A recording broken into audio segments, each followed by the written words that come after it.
వి gold trusted gold buyers తాకట్టులో ఉన్న బంగారాన్ని విడిపించి ఈ రోజు ఉన్న మార్కెట్ ధరకే కొనబడును.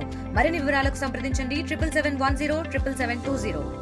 తానా తెలుగు అసోసియేషన్ ఆఫ్ నార్త్ అమెరికాలోనే అతి పెద్ద తెలుగు అసోసియేషన్. గత కొన్నేళ్లుగా ఇది చాలా పెద్దగా సెలబ్రేట్ చేసుకుంటూ ఉంటారు.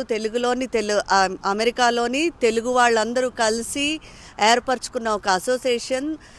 ఎవ్రీ ఇయర్ దీన్ని తానా ఉత్సవాలు ఘనంగా చేస్తారు. దీనికి ఇండియా నుంచి కూడా సెలబ్రిటీలు అందరూ వస్తారు.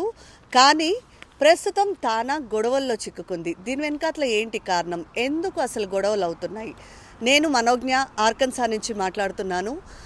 తానాలోని ప్రస్తుతం ఎన్నికలు జరుగుతున్నాయి. 2025కి ఎన్నికలు నిర్వహించాలని అన్నీ మొదలెట్టారు. కానీ ఈ ఎన్నికలే ఇప్పుడు గొడవకి కారణమవుతున్నాయి. బోర్డు సభ్యులు, ఓట్లు వేసేవాళ్ళు, డోనర్స్ అందరూ ఈ ఎన్నికలు సవ్యంగా జరగటం లేదు అంటూ గొడవలు పడుతున్నారు. ముఖ్యంగా ప్రస్తుతం వైస్ ప్రెసిడెంట్గా ఉన్న నరేన్ కొడాలి, ఈయన మొత్తం తానా బోర్డు అంతటిని అక్రమంగా చేస్తున్నారు, అందులో అన్యాయాలకి పాల్పడుతున్నారు అని వినిపిస్తున్నాయి. ఈయన మీద కొంతమంది కోర్టుకు కూడా వెళ్ళారు, మేరీల్యాండ్లోని కోర్టుకు కూడా వెళ్ళారు. కానీ అక్కడ మధ్యవర్తిత్తులు అంతా న్యాయంగానే జరుగుతున్నది అని చెప్పడంతో అక్కడ కేసు కొట్టేశారు. అయితే ఎన్నికల నిర్వహణలో మాత్రము ఇంకా గొడవలు జరుగుతూనే ఉన్నాయి. ఈ వైస్ ప్రెసిడెంట్ నరేన్ కొడాలి ఎవరైతే ఉన్నారో ఆయన డోనర్స్ ఓట్లు తీయడము, నిధులు దుర్వినియోగం చేయడము, ఇలాంటి ఆరోపణలన్నీ వెతుక్కుంటున్నారు. ఇంతకు ముందు వరకు తానా బోర్డు ఎన్నికలు, డైరెక్టర్లు ఎన్నుకోవడానికైనా సభ్యులను ఎన్నుకోవడానికైనా సాంప్రదాయబద్ధంగా ఓట్లు మామూలు ఎన్నికలు ఎలా జరుగుతాయో అలాగే ఉండేది, ఓట్లు వేయడం అవన్నీ. కానీ ఇప్పుడు దాన్ని మార్చేసి ఈమెయిల్ ద్వారా ఓటింగ్ అనేది ప్రవేశపెట్టారు.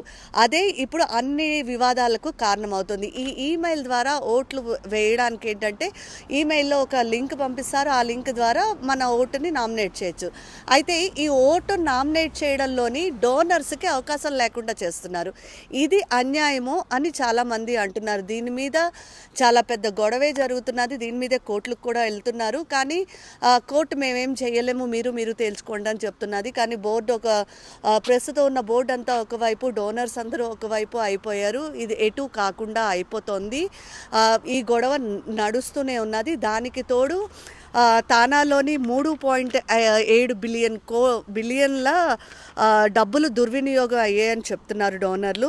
అలాగే తాజాగా ఒక బోర్డు సభ్యుడు కూడా రాజీనామా చేశారు. దానికి కారణం కూడా బోర్డులో అక్రమాలు జరుగుతున్నాయి, డబ్బులు నిధులు అంతా దుర్వినియోగం చేస్తున్నారు, అందుకనే ఆ బోర్డు సభ్యుడు రాజీనామా చేశారని కూడా చెప్తున్నారు. ఇవన్నీ కూడా తానాలో ప్రస్తుతం నడుస్తున్న వివాదాలు. ఇవి ఎటువైపు వెళ్తాయి, అసలు ఎన్నికలు జరుగుతాయా లేదా అనేది ముందు తెలుస్తుంది. మరికొన్ని రోజుల్లోని ఎన్నికలు జరగబోతున్నాయి. ఈ నరేన్ కొడాలి అన్న ఆయన ఎవరైతే ఉన్నారో వివాదాలన్నీ ఆల్మోస్ట్ ఆయన చుట్టూరా నడుస్తున్నాయి. ఆయన వివాదాలను తప్పించుకోవడానికి ఆయనే స్వయంగా కోర్టుకు వెళ్ళారు. అక్కడ కోర్టు కూడా అన్నీ కొట్టేసింది. సో ఇప్పుడు డోనర్స్కి బోర్డు సభ్యులకి మధ్య నడుస్తున్న వివాదంలో ఎవరు నెగ్గుతారు, దీనికి ఎలా పరిష్కారం దొరుకుతుంది అన్నది ముందు తెలుస్తుంది.